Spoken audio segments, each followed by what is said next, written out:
जैसा कि फ्रेंड हम लोगों ने दो नाउन को अच्छे से पढ़ लिया है, मैंने इसको अच्छे से एक्सप्लेन किया है। आई होप आपको समझ में आया होगा।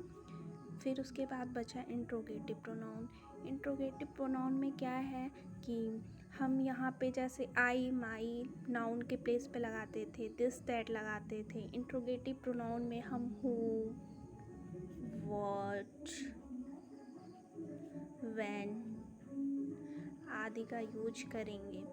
हम कोई भी सेंटेंस बनाने से पहले नाउन के प्लेस पे who is this, who is pen, what is that, when you come, इस टाइप के सेंटेंस को हम इंट्रोगेटिव प्रोनाउन कहेंगे। और लास्ट में हम क्वेश्चन मार्क लगाना नहीं भूलेंगे।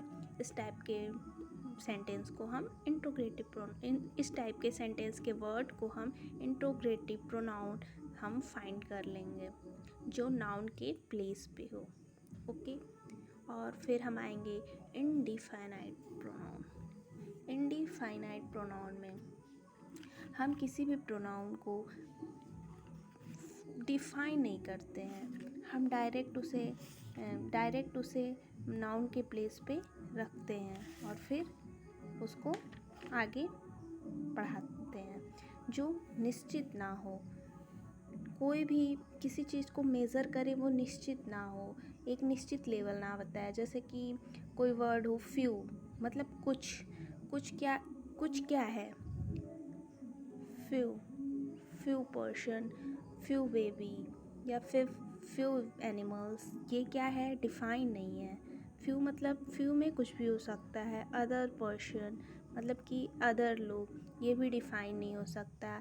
सम पर्सन मतलब कि क्लियर नहीं बताया है कि कितना है, क्या है, कुछ लोग हैं, एनीथिंग। ये सब हम इनडिफाइनाइट प्रोनाउन के जगह पे यूज करते हैं ये वर्ड्स।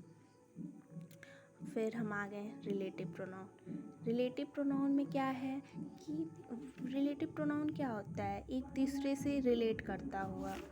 ठीक है, तो दो वाक्यों के बीच में अगर दो वाक्य है, उनके बीच में कोई वर्ड है, वो एक दूसरे को क्या कर रहा है, रिलेट कर रहा है, तो वहाँ पे हम उसको क्या कहेंगे, रिलेटिव प्रोनाउन कहेंगे। जैसे कि विच हो गया, हु हो गया, दैट हो गया, हुज हो गया, इस टाइप के वर्ड्स को हम रिलेटिव प्रोनाउन कहेंगे। जैसे कि मान लीजिए हम एग्जाम्पल के लिए कोई सेंटेंस लेते हैं, this is the book, this is the book that you like.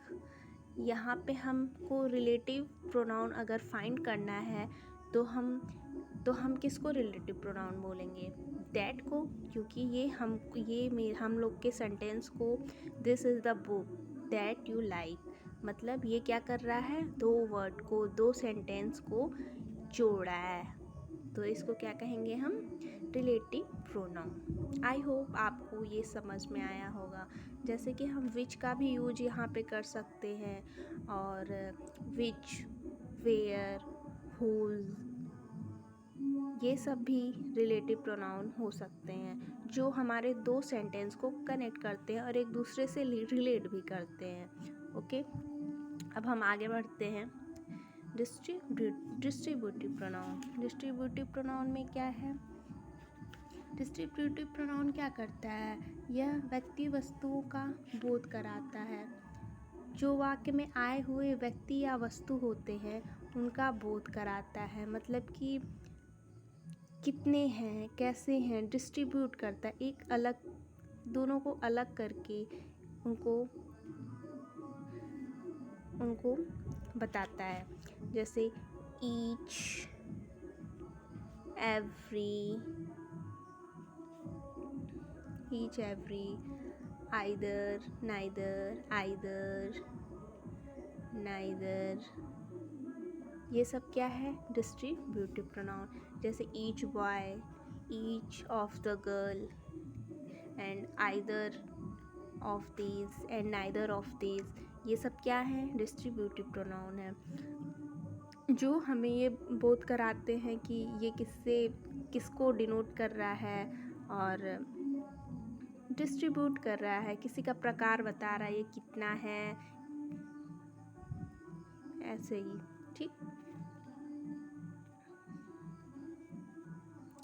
फिर हम आते हैं रिफ्लेक्सिव प्रोनाउन। रिफ्लेक्सिव प्रोनाउन क्या होता है? जैसे कि निजवाचक। क्या होता है? निजवाचक मतलब हमारा खुद का हो, निजी हो, रिफ्लेक्स हो। जैसे आ गया हम सेंटेंस के लास्ट में my self, your self, sorry friend थोड़ी हैंड राइटिंग बुरी हो रही है, him self,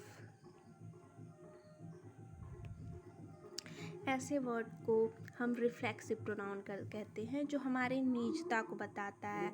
I do, my self क्या है यहाँ पे? रिफ्लेक्सिव प्रोनाउन है। तो हम आगे सेंटेंस को सॉल्व भी करेंगे, जिसमें हम सबको एक दूसरे को डिस्ट्रीब्यूट करेंगे, एक दूसरे को पहचानेंगे, तो उससे हमारा क्लियर हो जाएगा। अभी तो फ़िलहाल आप इतने पॉइंट को ही दिमाग में रखिए, काफ़ी क्लियर हो रहा होगा। फिर हम आते हैं इम्फेटिक प्रोनाउन में। इम्फेटिक प्रोनाउन क्या करता है? इम्फेसाइज करता है।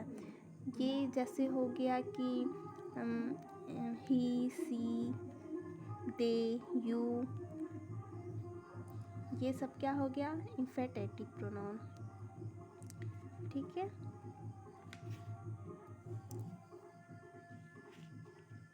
जैसे कि रिफ्लेक्सिव प्रोनाउन का ऑब्जेक्टिव केस होता है, और जैसे कि इफ माई सेल्फ के साथ हम क्या लगाएं, योर सेल्फ के साथ क्या लगाएं, और हिम सेल्फ के हर सेल्फ, तो हम इसके साथ जो यूज करते हैं उसी को हम इम्फेटेटिव प्रोनाउन कहते हैं।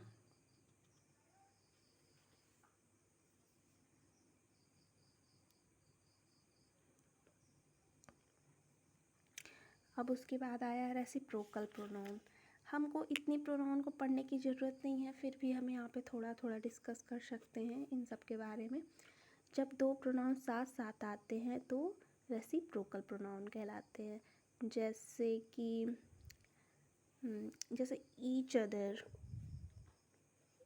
ईच अदर, ये दोनों प्रोनाउन हैं जो एक साथ आए हैं। वन अनदर, ये सब क्या हैं?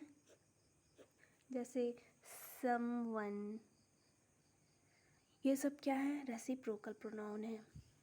तो आई होप आपको ये पूरा प्रोनाउन का पार्ट क्लियर हुआ होगा। हम मिलते हैं नेक्स्ट वीडियो में। अगर आपको पसंद आया तो लाइक, सब्सक्राइब करना ना भूलें प्लीज़।